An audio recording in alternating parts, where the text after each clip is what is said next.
건조기에 관한 문제를 풀기 전에 건조기를 먼저 한번 살피고 가겠습니다. 건조기는 응축기를 나온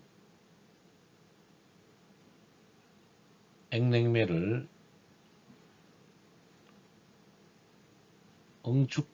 응축기에서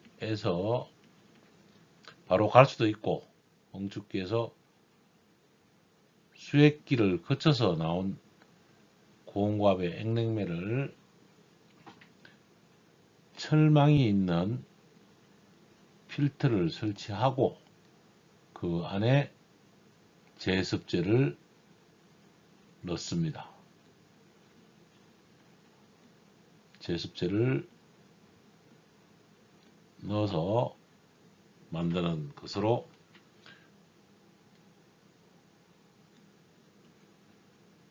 드라이어라고 합니다. 드라이어를 지나고 나면 사이트 글래스로 수분의 양을 볼 수 있겠죠. 그 다음에 전자밸브,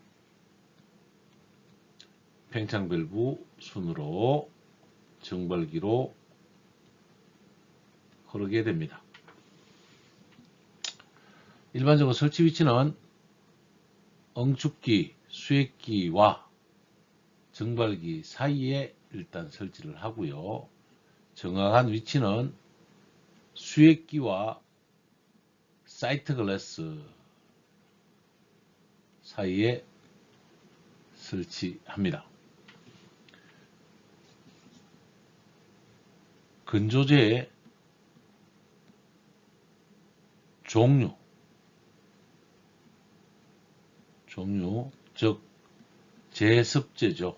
제습제의 종류로는 가장 크게 실리카겔이 가장 일반적이고 소형 냉동장치에 사용이 됩니다. 실리카겔은 SiO2 이렇게 씁니다. 두 번째는 활성 알루미나겔 Al2O3 활성 알루미나가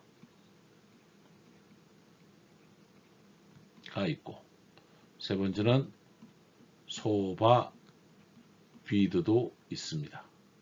네 번째는 몰레 큘러 시브 등이 있고,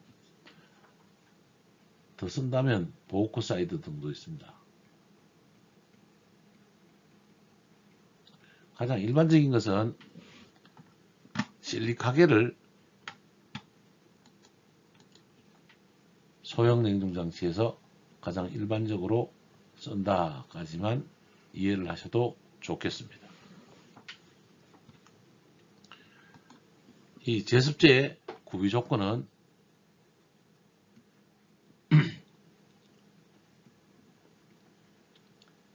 제습제의 조건은 가장 첫 번째는 수분을 잘 흡수해야 되고, 냉매나 오일에 반응하면 안 됩니다. 두 번째는 흡착력이 양호할 것, 좋을 것. 세 번째는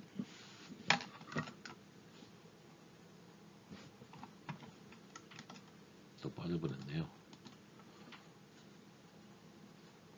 세 번째는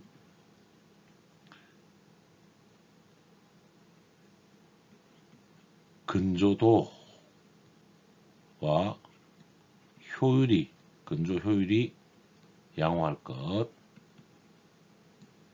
네 번째는 강도가 좋을 것. 튼튼해야 된다는 이야기죠. 강도가 좋을 것. 다섯 번째는 안전해야 되고 취급이 양호할 것. 여섯 번째로는 가격이 저렴할 것. 이 정도가 제습제의 조건이 되겠습니다. 제습제 살펴봤고 이제 문제를 풀어보도록 하겠습니다. 31번 냉매 건조기 드라이어에 관한 설명 중 맞는 것은 1번 암모니아 가스관에 설치하여 수분을 제거한다. 암모니아는 수분과 굉장히 반응을 잘합니다. 그래서 수분이 들어있더라도 제거하기 어렵죠. 그래서 냉매 건조기는 프레온 냉매에 사용을 합니다. 그래서 아닙니다. 두 번째, 압축기와 응축기 사이에 설치한다. 아니죠. 압축기와 응축기가 아니고 어디에 설치한다? 응축기나 수액기와 증발기 사이에 설치한다. 틀렸습니다. 3번, 프레온은 수분과 잘 용해하지 않으므로 팽창 밸브에 동결을 방지하기 위하여 설치한다. 이게 건조기, 즉 드라이어의 가장 주 목적이 되겠습니다.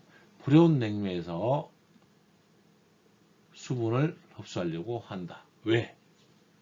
팽창 밸브에서 동결하기 때문에 수분이 있으면 안 된다. 이게 3번이 답이겠습니다. 건조 제로는 황산, 일마칼슘 등의 물질 아니죠. 실리카겔, 활성알루미나 등을 사용합니다. 그래서 아닙니다. 정답은 3번이 되겠습니다. 문제 32번 프레온 냉동장치에서 반드시 필요한 것은? 이렇게 물어보면 암모니아에 필요 없고 프레온에 필요한 것 이렇게 이해가 되는데 워터자켓은 암모니아의 비열비 때문에 압축기에 설치하는 것이다. 2번 드라이어 암모니아 냉동기는 필요 없고 프레온에 사용하는 거다. 일단은 맞고요. 3번 액분리기는 암모니아 프레온 공용으로 사용합니다.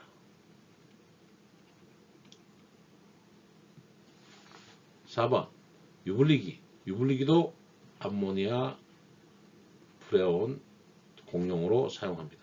그래서 프레온 냉동 장치에서만 필요한 것은 드라이어가 되겠습니다. 답은 2번입니다. 문제 33번 소형 냉동 장치에 가장 많이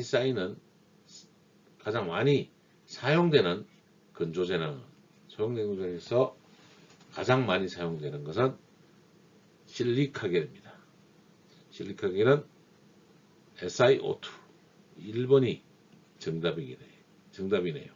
물론 3번은 활성 알루미나입니다. 그 다음에 소바비드 몰레큘레시브도 사용은 합니다. 그러나 소형 냉동 장치에서는 실리카겔을 가장 많이 사용한다. 이렇게 기억해 주시면 되겠습니다. 문제 34번 드라이에 관한 사항 중 맞는 것은 1번 암모니아 가스관에 설치하여 수분을 제거한다. 암모니아가 아니고 프레온이다. 틀렸다. 두 번째, 냉동장치에 수분이 존재하는 건 좋지 않으므로 냉매 종류에 관계없이 반드시 설치해야 한다. 우리는 냉매 종류 암모니아는 잘 설치하지 않고 프레온에만 설치하고 암모니아에는 수분과 혼합하며 잘 혼합하기도 하고 그러면 암모니아 수를 만듭니다. 암모니아 수가 만들어지면 동부식을 하게 되고 이 나온 동부식이 압축기의 고열부에 붙어서 동부착 현상으로 만들어지기도 합니다. 3번 프레온은 수분과 잘 용해하지 않으므로 팽창 밸브에 동결을 방지하기 위해 설치한다. 예, 드라이어는 프레온 냉매에서 수분을 제거해서 동결을 방지하기 위해 설치하는 것입니다. 3번이 정답이 될 것 같습니다. 건조제는 실리카겔, 활성 알루미나 등이 있습니다. 황산, 일막, 칼슘 아닙니다. 틀렸습니다. 정답은 3번이 되겠습니다. 문제 35번. 액관에 필터 및 드라이어가 막혔을 때 상태 중으로 맞는 것은 드라이어 입출구 온도차가 심하다. 예. 계속적으로 드라이어가 있다라면 응축기나 수액기에서 액냉매가 오겠죠. 근데 막혔다는 이야기잖아요. 냉매가 흐르지 못하니까 여기는 차가울 거고 위쪽은 고압일 거다. 저는 맞다고 일단 생각이 들고요. 2번 드라이어가 너무 뜨겁다. 더 이상 못 가니까 여기 있는 고압 보온 부위도 식게 될 겁니다. 그러지는 않을 것 같습니다. 저압이 높아진다. 저압은 낮아지겠죠. 이쪽의 압력은. 고압은 높아지겠죠. 그러면 3번은 아니고 저압이 낮아지는 쪽으로 가면 4번이 정답일 것 같습니다. 1번, 4번이 있는 답 문제 정답 4번이 드라이어나 필터가 막혔을 때 상황이 되겠습니다. 정답은 4번입니다. 문제 36번. 냉동장치 액관에서 기기 설치 순서가 다르게 나열된 것은 문제를 쭉 봤더니 응축기 붙으네요. 응축기 맞습니다. 그 다음에 응축기 다음에 수액기가 있네요. 수액기를 지나고 나면 드라이어가 있어야 됩니다. 드라이어를 지나서 수분을 검사할 수 있는 사이트 글라스, 그 다음에 사이트 글라스를 지나면 팽창 밸브, 전자밸브 붙으네요. 전자밸브, 그 다음에 팽창 밸브, 그 다음에 지나가면 정발기를 지나가면 액분리기를 지나가서 압축기로 들어가겠고, 압축기에서 유분리기를 지나면 유분리기에서 응축기로 돌아가는 사이클, 즉 3번이 정답이 되겠습니다.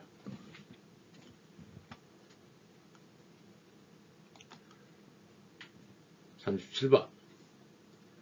냉동 사이클에서 액관에 쓰는 여과기의 메쉬는 보통 어느 정도인가? 메쉬는 우리가 알죠. 1인치당 눈금 1스퀘어 인치가 아니죠. 한 변이 1인치라면 자, 요 한 변이 1인치. 물론 이쪽 뼈도 1인치여야 되겠죠. 사각형이니까. 그러면 하나, 둘, 셋, 넷. 그래서 4메시가 되는 것이고, 이쪽도 하나, 둘, 셋, 넷, 4메시가 되겠죠. 한 변의 길이를 가지고 씁니다. 액관의 메시는 80에서 100메시. 저는 액관은 100을 외우고요. 가스는 40을 외웁니다. 그래서 2번이 정답이 되겠습니다. 문제 38번. 여과기가 설치되는 장소로 부적합한 곳은 자, 일단 여과기는 영어로는 스트레이너라고 하고 이물질을 제거해서 중요한 기기를 보호하는 것이 스트레이너의 가장 목표가 되겠습니다. 압축기 중요하네요. 흡입축에 설치한다. 맞습니다. 팽창 밸브 중요하네요. 설치한다. 맞습니다. 펌프 중요하네요. 그러나 흡입축에 설치하지 토출축에 설치하지는 않을 것 같습니다. 그래서 틀렸습니다. 드라이어 직전에 막히지 말라고 설치합니다. 그래서 1, 2, 4번은 정답이고, 아니, 맞는 말이고, 부적합한 곳은 3번이 정답이 되겠습니다. 드라이어에 관한 문제를 풀어봤지만, 압축기부터 전체적인 부속 기기까지 순서별로 한번 살펴보도록 하겠습니다. 압축기부터 출발합니다. 압축기를 지나서 유분리기가 있습니다. 물론 플렉시블 튜브도 있습니다. 진동 방지죠. 플렉시블 튜브는 진동 방지를 할 수도 있고, 압축기 흡입관에 소음기, 즉 머플러를 설치할 수도 있습니다. 세 번째로 요 유분리기는 프레온이면 압축기 쪽으로 3분의 1 지점, 암모니아면, 냉매가 암모니아라면 응축기 쪽으로 3분의 1 지점에 설치합니다. 서비스 밸브가 있고요. 그 다음에 응축기가 그 다음에 존재합니다. 여기는 판형열교환기인데 뭐 세렌 튜브나 공랭식 등 응축기가 있겠죠. 응축기 다음에 수액기를 설치합니다. 수액기를 설치해서 응축기가 위에 있고 수액기가 아래에 있을 때 액이 내려가지 못한다면 우리는 이 상부를 연결하는 균합관을 설치할 수도 있겠습니다. 균합관 상부에서 뭘 빼오죠? 가스 퍼즐을 분해해서 들어옵니다. 그 다음에 드라이어가 있고 드라이어 전에 가는 망으로 되어 있는 필터가 되어 있습니다. 액관이니까 저는 100메시라고 말씀드렸고요. 드라이어 다음에 전자밸브, 그 다음에 투시경인 사이트 글래스, 수동 차단 밸브 혹은 전자밸브를 설치하기도 합니다. 그 다음에 팽창 밸브, 이 팽창 밸브는 내부 균합형이거나 외부 균합형의 정원식이 되겠습니다. 그 다음에 정발기가 있고, 정발기는 쉐렌 튜브나 공랭식이 있을 수도 있고, 핀 코일에 펜을 다는 유니트 쿨러가 있을 수도 있습니다.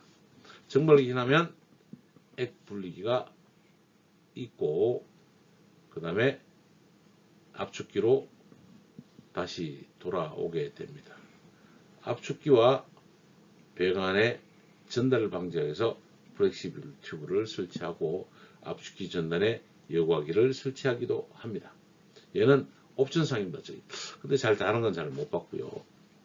그 다음에 고압과 저압에서 끌고 오는 고저압 차단 스위치를 설치하고 저압만 볼 수 있는 저압 차단 스위치도 가져옵니다.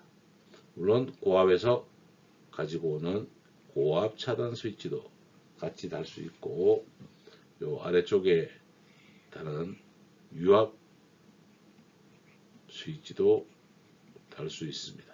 저압 차단 스위치는 LPS. 이 그림을 제가 일로 끌고 왔습니다. 고압차들은 이렇게 끌고 왔고요. HPS, DPS 요 차단 스위치들을 다 달면 4대 구성 요소인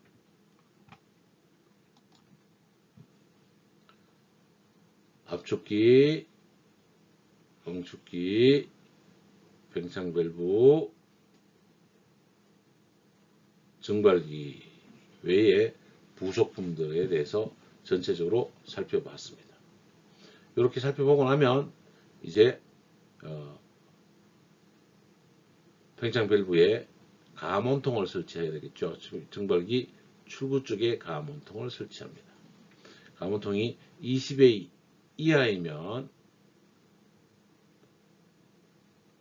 상부에 설치하고요. 가몬통은 20A 이상이면 45도 하방 지점에 가몬통을 설치합니다. 이렇게 설치하고 요 지난 지점에 따라서 증발기가 길어진다면 외부 균합형을 설치할 수도 있습니다. 예고하기까지 살펴보았습니다.